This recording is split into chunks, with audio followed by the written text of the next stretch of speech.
Welcome to the chat room. If you've never discovered this program before, let me explain. This is the fastest 28 minutes on television because we tackle a huge subject and cover, I was about to say all of it in 28 minutes, perhaps not. And I don't do the tackling. Philip Jensen does. Philip. We certainly do not cover it all in 28 minutes, but we have fun. That's right. My promises are a little excessive, but it's a fast 28 minutes. That's right. Hyperbole. Hyperbole. It's that. 28 minutes we're going to tackle the problems of the universe. Well, no, the problems of education is what we're going to tackle. People worry about education these days. They worry about public schools being deserted, about families rushing off to private schools to get the education they can afford for their children because they're well enough off to do it. They worry about what's happening in the public schools. We've got the young Liberals saying they're worried about all the higher education having a left-wing bias. People worry about education these days. It's common, isn't it? Very common, yes, because our children are so important to us. And indeed, for many people in our society, their children are their God. They're the reason for living. Now, there's a particular group of people who are saying deserting the public school system is terrible. It should never happen. The public school system is wonderful. Who are these people? What are they saying? Well, there can be lots of people, groups of people. I mean, one group of people are just the people who have been to public school, whose children are in public school. And it worked for them. It worked for them, worked for their children, and they're very conscious that as more and more people move away from the public schools, more money is diverted elsewhere, and so the public schools are declining in quality through people leaving, so they're very keen. That's one group. Yes, the good, well-motivated learners are sort of self-selected out. Yes, So, they're given scholarships up to the better schools, and even sporting scholarships to certain schools as well, so our school's morale dropped as the cream is taken elsewhere. But of course you can't say it like that because you don't want to say anybody but your own children are the cream. So, and they're still in the school. Yeah, they're still in the school. So, but they're not the only people worried, are they? No, they're not.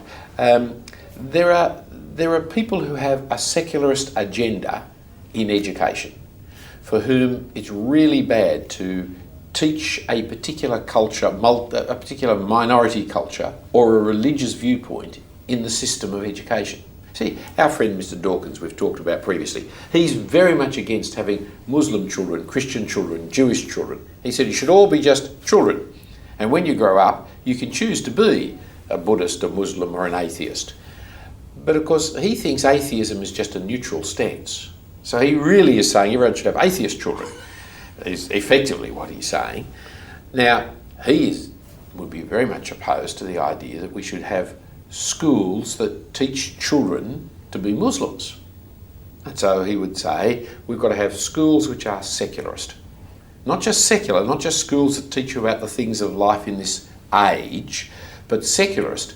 They're things that teach you there is nothing else but this age. Yes, this is it. This is the total limit, yes. Yes, so our whole education is how for you to live in the world today. And all you've got to do is leave stuff out. All you need to do is, we're going to teach you everything that matters, and whatever you leave out at that point is what doesn't exist. It doesn't matter, I thought you were going to say, but it's more than that. It doesn't exist. So we're going to learn social relational skills. We're going to learn morality, but no reference to God. We're going to learn about the world, but he didn't create it. We're going to learn about, no matter what it is, we're going to learn about English literature without any reference to Christianity. Although English literature is soaked with Christianity, yes. It's very hard to read a novel before the Second World War that doesn't make biblical allusions. In fact, this whole idea of education is fairly recent because it was churches who started schools to a large extent, and it was only a bit over 100 years ago the idea of a government-funded secular education emerged, wasn't it? Yes, and it has to do with governments making sure that parents are doing the right thing. Right. That the standards are being reached, the children are not being abused, not being put into factories and ignored. And it really had to do with making sure that all children were cared for. But it moved on from that to this agenda that you're talking about. There's a social agenda. See, the other day in the newspaper I read something that was so shocking I had to actually sit down and have a long cup of coffee because I read somebody say that the 1950s were good. We've all been taught for ages they were bad. It couldn't have been right. I actually then, a day later, turned on a television station and there was a man, a famous Australian, and he was asked, well, the 1950s must have been a dreadful time to be at university. And he said, no, it was a wonderful time. And again, twice in 2 days. So why have these people got to defend the 1950s? Well, the 1960s was the age of revolution in the 20th century. Yep. That is when a huge change took place in our culture. Now, A lot of it had to do with the fact of the baby boomers. There were a large number of people reaching 18 to 25 at the same time in our society. And they had lived in affluence like no group had ever lived in affluence before. And so when they turned 20, they played. Their parents had been in the Second World War, their grandparents had been in the First World War. They played. The world became a party. It became a big party. And the revolution of the 60s changed everything. Well, you can't have a revolution without saying, well, what we've had in the past is no good. We had to revolt against that. Have to revolt against that. Yes. And so the 1950s portrayed white picket fence. So demonised, horrible, demonised, boring. Suburban, boring, nothing was happening there. Some of it had to do with just money. Back in the 1950s, there weren't all the opportunities for play that are available in the 1960s, 70s, 80s. You couldn't do overseas travel, you didn't have television, you didn't have... I don't know about your family, but we didn't have a washing machine, we didn't have a refrigerator. So I can remember the boiler, but never mind. So a lot of it just had to do with lack of money. Yeah, and no lack of technology and that sort and that kind of thing. But a lot of it's historical revisionism. I mean, in the 1950s, there was a group in Sydney called the Push. And the Push were more philosophically, morally degenerate and extreme than almost anything that happened in the 1960s. So the people who are now looking at the 1950s and saying that wasn't too bad, in fact, not seeing the 1950s, they're seeing what they want to see. That's right. And generally, people knock the... Now, I don't think the 1950s is a golden age. I don't want us to get back to the 1950s. I like my refrigerator. I like having a washing machine. But there's no point demonising it either. It was just another decade. The only decade of the 20th century which really stands out for me is the 1960s in terms of its revolutionary changes to social culture. But one of the things they now look back to the 1950s about was everyone went to state schools. And so there was an egalitarianism in education. And so that's social engineering. We're not educating for what is the best education for the child. We're engineering society so that everybody is egalitarian, that everybody thinks the same way, acts the same way. Now, there's two big problems I can see with it. One, it's not true. And two, it's contrary to what the same people want about multiculturalism. Okay, firstly, it's not true. It's not true. That is, back in the 1950s, a third of the population was educated in Catholic schools. And then there was another group who were educated in highly expensive private schools. Very elite private schools. Very elite private schools. And in that system, there wasn't one system, there was a threefold system. So there was the selective schools, the general comprehensive schools, and then the only go to 15 general education schools. Yes, technical high schools they were called in those days. High schools, that's right. And so it wasn't one system for everybody, it was a complex system that screened people and streamed people into different routes. Okay, that's the mythology that they've got wrong. What is it that they're saying about the 1950s that goes against their own cherished belief in multiculturalism? In the 1950s, Australia broadly was a Christianised nation, be it Protestant, which was the bulk of it, or be it Catholic. There were some Jews, there were some non-religious people, but that's broadly what it was. After the 60s and 70s, we brought in migrants from everywhere and moved to a multicultural philosophy. No one ever voted on it, no one was ever asked if they wanted it, but we were given it. We were given it from on high, well, from Canberra anyway. And enormous efforts have been put into teaching us that multiculturalism is good, multiculturalism is good. Well, if you believe that, then it's really good that we break down the one educational system into lots of little educational systems. With everyone belonging to their community, yes. You have the Greek education, the Muslim education, the Protestant education, the Tiddlywink Society education, whatever culture that you have should be allowed to have their own culture. But once you start doing that, then the social engineering through the education system, whereby we're going to get all children to think and believe the same thing, is undermined. So what those critics are really saying is they're afraid of losing control. Oh yes, very much so. The secularist dream that through education we will be able to take hold of the children of today and turn it into a secularist society of tomorrow is terribly undermined by it. Is their fear justified? Are the secularists really losing control, do you think? Well, it is interesting how many backlash atheist books have been out lately. So they're fearful of something. Something is going wrong. I mean, the philosophy schools of the 1960s and 70s in the university, hardly anybody ever believed in God. Whereas today, major philosophical schools have people believing in God in the university philosophy department. There are associations of Christian philosophers and that kind of thing. And that's a real shift, which, you know, philosophy they felt was their bastion, was their home church. And now to have major philosophers in major universities professing belief in God, it's a worry. It certainly is interesting, the number of these Hitchens books and Dawkins books, etc., which have come out of recent times. And the education system, yes, they're losing. That is, if their method of imposing their philosophy is through the state system, they've run into these terrible multicultural problems, because no longer have you got one culture or one system of child raising or one system of disciplining. You must now allow all kinds of things to happen in the state schools, and when everything happens, then most of the particular groups say, well, I don't like that. I don't want my children to be taught these kinds of things.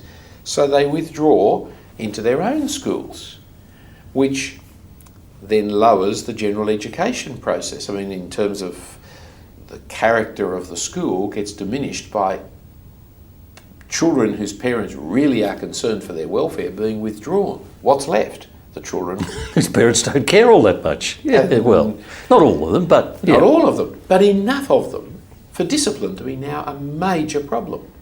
Okay, let me sum this up by saying, when we hear the secularists panic about public education, that's their panic, it's not our worry. We shouldn't be concerned by their panic. If that's the negative story, what's the positive story? What should the schools be doing? If someone said to you, Philip Jensen, what kind of curriculum should be running if it's going to be a good school? Have you got an answer? Well, one of the problems is that the government has set the curriculum. Right. I mean, it's all right for governments to set standards and to make sure standards are held. But unfortunately, they want to impose the curriculum. Now, it's very hard to get our society to agree on what is the curriculum. And it places the government in too much position of power over child raising. The responsibility for education is the parents, not the governments. Governments are there to make sure parents do the job properly, so right. Children are not disadvantaged by having irresponsible parents. But it's the parents who set what the curriculum of life should be. So what is education for? What is education meant to achieve? We have a child who's born as a baby, totally and utterly dependent upon us for every decision of it, almost every minute. You have an adult who leaves home and goes off and sets up their own home and runs their own life and has their own baby to raise. The process of education is moving from one to the other. Well, the parents are the only people who are going to be there for the whole of that commitment. For the whole time. They're the ones who are responsible for the decisions that need to be made. And parents who feel as though they can't do it, you need to say, listen, you taught your child to talk. Yes. That's a fair achievement. You can probably educate your child in a lot of ways. But there's things like higher maths and calculus, which some parents are going to be a little edgy about, shall we say. You know, it's a long time since we tried any differential calculus. And so it's perfectly all right for parents to hand over some of the education, the specialist education, to schools. It's also very important that part of the process is that parents put their child into the world, because it's not how to live in my home. Yes. It's how to live in this world, how to be a responsible, independent person. Discover there are people not like your family who do things differently and learn to get on with them. And learn to get on with them, which is, again, having a general state education system rather than a particularistic education is helpful, because you have to learn to rub shoulders with people who believe completely different things to you, and the give and take of living. But isn't this the problem? The secularists wanted to take over teaching those life skills. We wanted them to teach calculus and algebra, and we wanted to teach the life skills to our children ourselves. Yes. And it's also like, I mean, the fights that are in, the culture wars that are about history or about English and reading and deconstructionism and the like. I mean, we want to teach children to read. We want to introduce them into the wealth of literature that is available. But who determines what is wealthy? Who determines how to read? And so much of what is now read in high schools, there are some people who say, I don't want my teenagers to read that rubbish. And there are Right. other people who are saying, I want my children to learn all of this kind of interaction. Now, it's the parents who should make the decision, but when you have one system of education and one school that you're allowed to have your child go to, then So if we as parents are responsible, we have to have choices in that case. yes, choice is a good thing. And especially remember, in teenage raising, at teenagers, the peer group becomes very important. It's when the influence of the home is being tested against the influence of society. So when I'm a child, I do what my parents tell me to do. But when I'm a teenager, I'm beginning to give that freedom to make my choices. And I make my choices in the light of my friends at school over against my parents. And most parents, therefore, are very concerned as to who their teenagers are friends with. Because if your kids fall into a group of drug users, will they stand the pressure and say no to drugs? Because they're in an age group where standing up to pressure is very hard. And if I want to be part of society, this is the society I know, this dozen fellas I hang around with, and that's what they do. So it's most parents say, well, I want my children to have nice friends. I want to teach them how to choose nice friends, make nice friends. No. If you're in a kind of country town, everybody is there in the local high school, you teach your children how to choose their friends in the range of high school friends there are.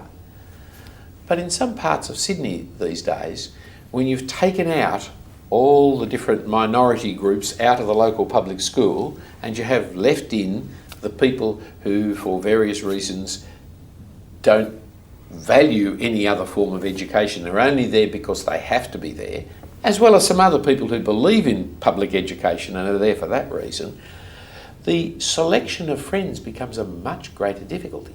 You're much more fraught with problems. Oh yes. And when the school itself does not have a culture of behavioural discipline, and so all kinds of swearing, all kinds of behaviour that you may find unacceptable in the home is perfectly acceptable in the school. Even a school that just tolerates very selfish behaviour constantly becomes a problem for a Christian parent. Exactly. And for teachers too. So there's a series of articles in the papers a few weeks ago about teachers in the public school leaving the system after 5 to 10 years, and the basic reason was behavioural problems. They didn't mind teaching the students the subjects, but they had to be the policeman for a society that almost had no rules and no powers and no authority given to the teacher and no backing up of the teacher. That's the environment we're in. So what is the parent's responsibility in that environment? What do we as parents need to do? Well, it's tough, and if you ever want to divide Christians, just talk about what you should do in raising your children, because every church is divided on this issue these days. For me and my household, which doesn't necessarily mean, I think you really do need to look at the child. Some children thrive in a very mixed community. Some thrive in making the decisions against the group and who are willing to stand up. Others are nearly killed and crippled by it. They just do not have within themselves as people the sense of being able to make those decisions. It's not one solution for all. So we know our children really well. You've got to know them well and see the context they're in. For some, the choice has been homeschooling. That's a really hard choice to make. Hard work. Hard work, very hard work. Some of our missionaries overseas, it's the only way in which they can educate their children in the context in which they occur. Some children with disabilities. Again, see, hardly anybody as cruel as a pack of young teenage boys picking on the bloke who's got a disability. And they can destroy whatever self-confidence the child, Asperger child, they can have a terrible time at school because they're so different.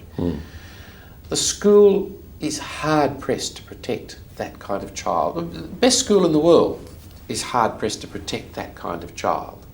The parent will know. And so you have to weigh up then the issue of, well, the advantages I get in putting them in the community and educating there, but with the disadvantage of them being destroyed in their personal confidence and in being tyrannised and bullied. as opposed to the advantages of protecting them and educating them at home, knowing the education at home will be more limited.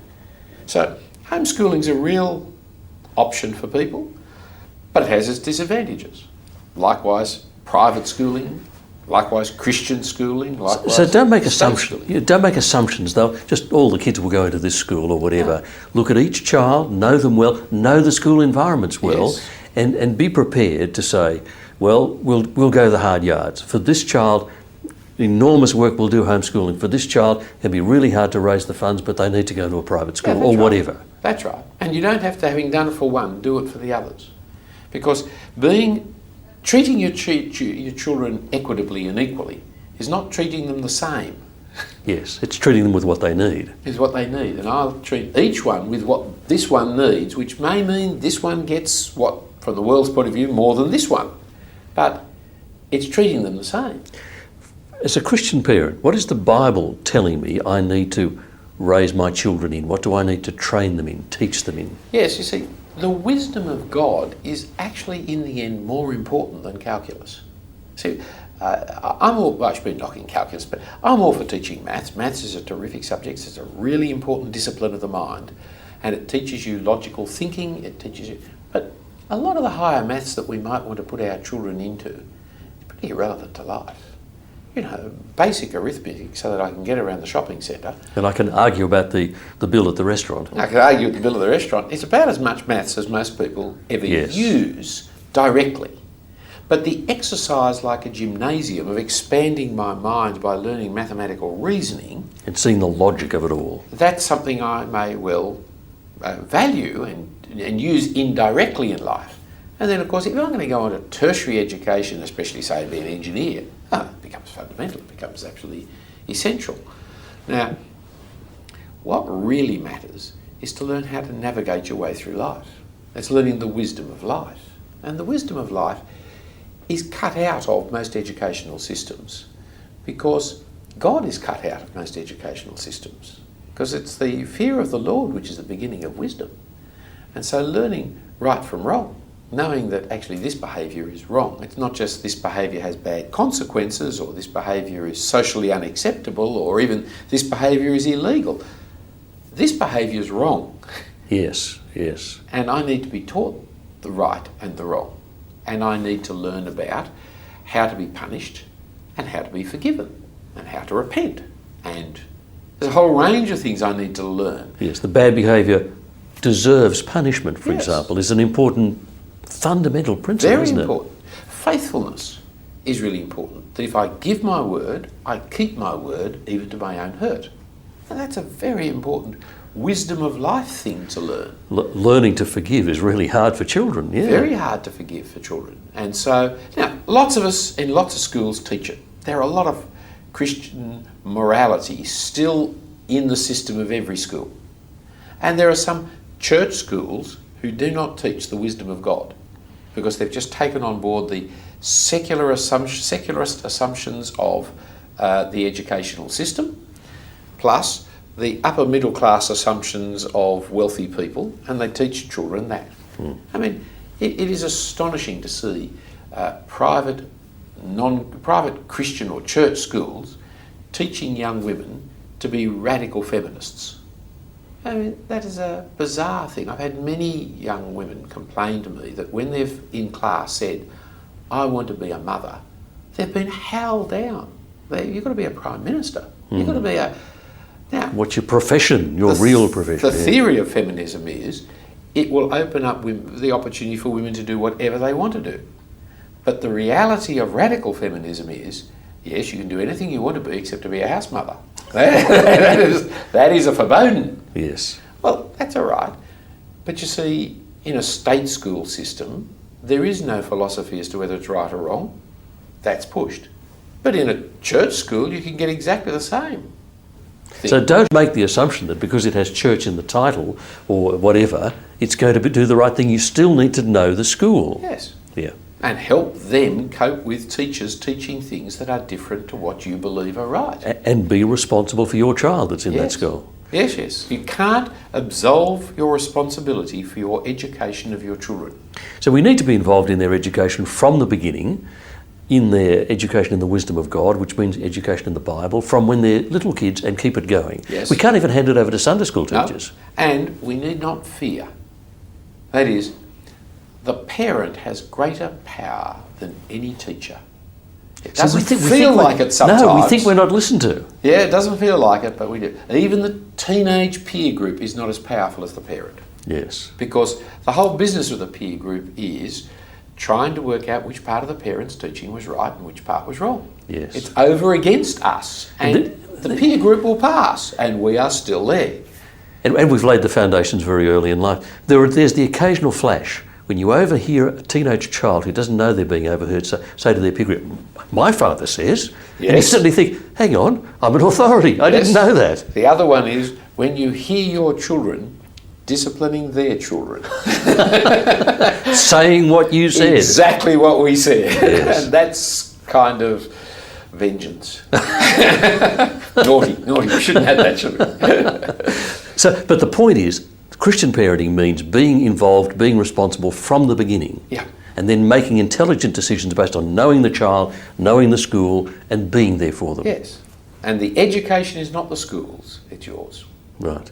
So that's a terrifying responsibility. You didn't want to know that you were that responsible, but we are. We are. We are before God, who's going to say to us, what have you done with your children? We're going to be held responsible by Him, aren't we? The Bible says we've got to raise our children in the fear and nurture of the Lord. There you are. I was going to say a simple task, but I was just being silly saying that, and I won't say that. There is a lot to talk about there when it comes to education and what Christian parents do with their children, and we trust that's given you some things to start thinking about and talking about with your friends, your family, your Bible study group. If you're visiting Sydney, come along to the Cathedral sometime where you can meet Philip Jensen, hear him speak again, have a chat to him afterwards, have a cup of tea with him afterwards. But talk about this education issue, it's a big one. Philip, thanks for your time once again. Pleasure. And thank you for your time on the chat room. We'll see you again next time.